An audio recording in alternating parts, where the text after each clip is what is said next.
That's a very easy one, because when I was 16, I got my first school prize. And I realized that religion or spirituality was important in the world, and especially for my life. So I went to a bookshop and I spent my whole school prize on a series of paperbacks on all the different religions. I wanted to do market research before I chose. And as soon as I read my first book on Buddhism, I realized I was already a Buddhist, but I never knew it. No one ever told me what the Dhamma was, but as soon as I saw it before me in a book, that was me, that's who I was. So that was a time when I knew I was a Buddhist. Little essences like, number one, no belief in a God. I could never accept the belief in a creator God. That never made any sense, even as a 16-year-old. The ability to actually inquire and ask questions, the rational part of Buddhism, that there was a very strong ethics, but not with punishment. It was a guilt-free religion, and also a very clear path of what you can do to improve your understanding of the world, to develop wisdom, to become peaceful, to become happy, to become enlightened. So it's a very clear path, and you didn't have to depend upon other beings like priests or even monks. It was very much like a DIY religion, which was great. In the early years, it was just having no other resources than books. I thought I was the only Buddhist in the whole of United Kingdom, even Europe. And of course, then when I went to university, I found a Buddhist club. And as soon as I found that, it was like a whole opening of this range of Buddhist resources, of monks, of nuns, of teachers, and of course meditation. And it just grew, just like a tree grows. And I just got more and more into it.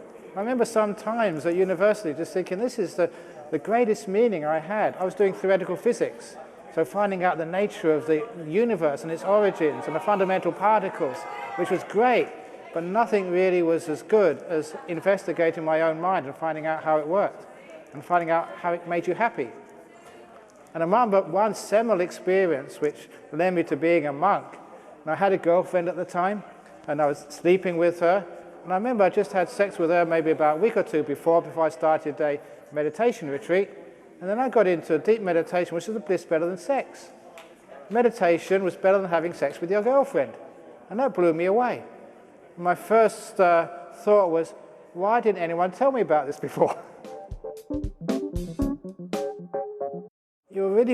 Meditation was the heart of my practice. So it was like working with the obstacles to meditation. And it was like this inner journey. The external part was a young monk. That was taken care of by other people. So you didn't have any duties to teach or to give. You had this amazing time in your early years of Theravada monastic life when you were given so much support so that you had hardly any exterior obstacles to your meditation practice, which meant you could really go for broke. But it meant that without being able to blame other things for the fact that your meditation wasn't going well, it meant you could only actually look inside and find those answers inside of yourself. And most of the biggest problem was me getting in the way of meditation, me trying too hard. The meditation was coming from an ego, from a self, rather than a wonderful way of just letting go of things. Some of the things my teacher told me at the time was just so helpful. Things like, you're not meditating to attain something, you're meditating to let go of things.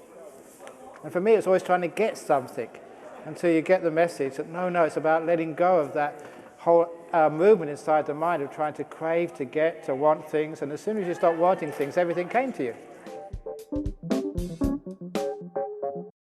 I'd like just to see it's obviously something which is just work in the moment.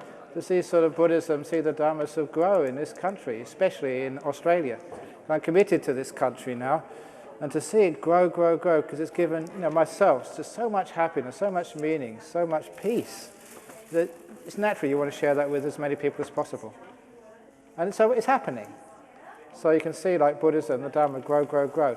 And part of that growth of the Dhamma is actually to cut away the barriers between the different types of Buddhism.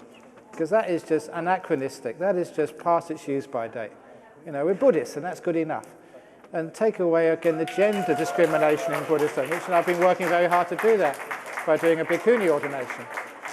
So taking away all of that sort of cultural crap away from this beautiful teachings of the Buddha, and so that we can have just this incredibly powerful and strong Buddhism in Australia. Be kind. Be kind to oneself, be kind to others. No guilt, no anger, just be kind. Thank you.